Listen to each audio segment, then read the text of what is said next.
I'm Mungo Darkmatter, and welcome to Darkmatter. Today I'm going to do a review on the Ring Video Doorbell.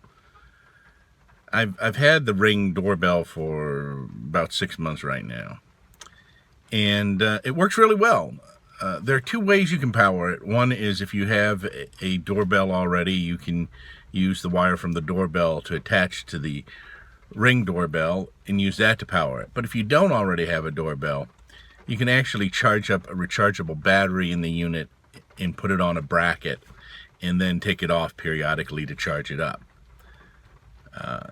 This works pretty well because the battery lasts, or it's supposed to last between 3 and 6 months. And I'm finding that's pretty accurate. Initially, I had it, I think the first time I had to charge it up after 3 months, just because I had it set too sensitive, so it was detecting things it shouldn't have been detecting, like people walking by on the walk or whatever. So you've got to actually set the sensitivity of the doorbell so that it picks up what you want and not other things. So you can set the range, like how far out it looks, and you can set the angle, how broad out, like to how far out to the side it can look. So that works pretty well. But the problem that I've had is that it doesn't seem to really tell you if the battery's worn down or not. It does have a little thing in the app that's supposed to tell you, but it doesn't seem to update really well for me. Otherwise, it works great. I can get a message from the Ring, like if somebody comes up to the door, like making a delivery, or if somebody rings the doorbell, it will alert me and will tell me if there's just motion by the door or if somebody's rung the bell. And I can actually answer it or look at it and not answer it if I don't want to. And I can do this from anywhere. Sometimes I'm at work and the app makes a little noise and alerts me, and I look to see what's going on. And I can actually see if there are deliveries being made, which is pretty cool. So it works well, and I'm really pleased with the app. And it makes it so that also, like if somebody comes to the door and rings the bell, you can actually talk to them and say, oh, I'll be right there.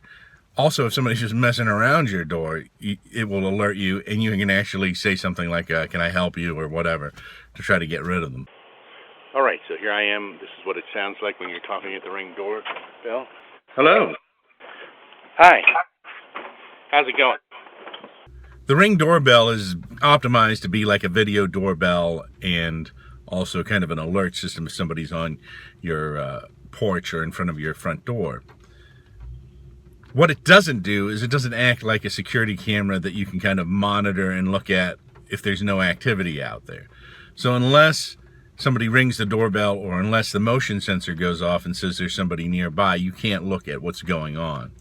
So that's one problem with the Ring doorbell.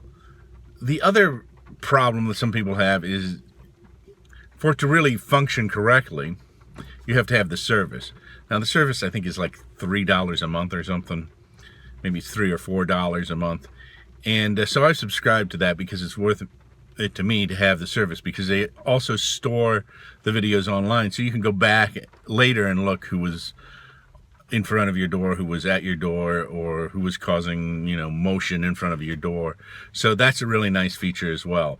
So in that sense, it does act as a security camera because it does go on when there's motion. You just can't trigger it remotely. I really recommend the Ring Video Doorbell. I've really liked using it. It's been really useful to me, and it's worth the small service fee I've been paying, which I think, as I said, is $3 or $4 a month. But you may want to check that out on the website before you buy one to see if you think the service charge is reasonable. It will work without the service, supposedly, but it reduces the functionality to it.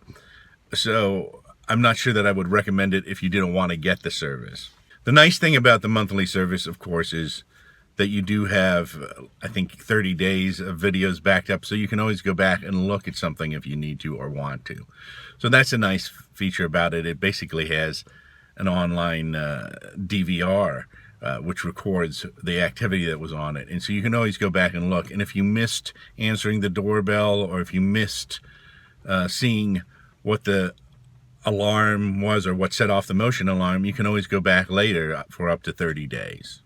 I'm Mungo Darkmatter, and this has been Dark Matters. Be seeing you. Don't forget to like, share, and subscribe.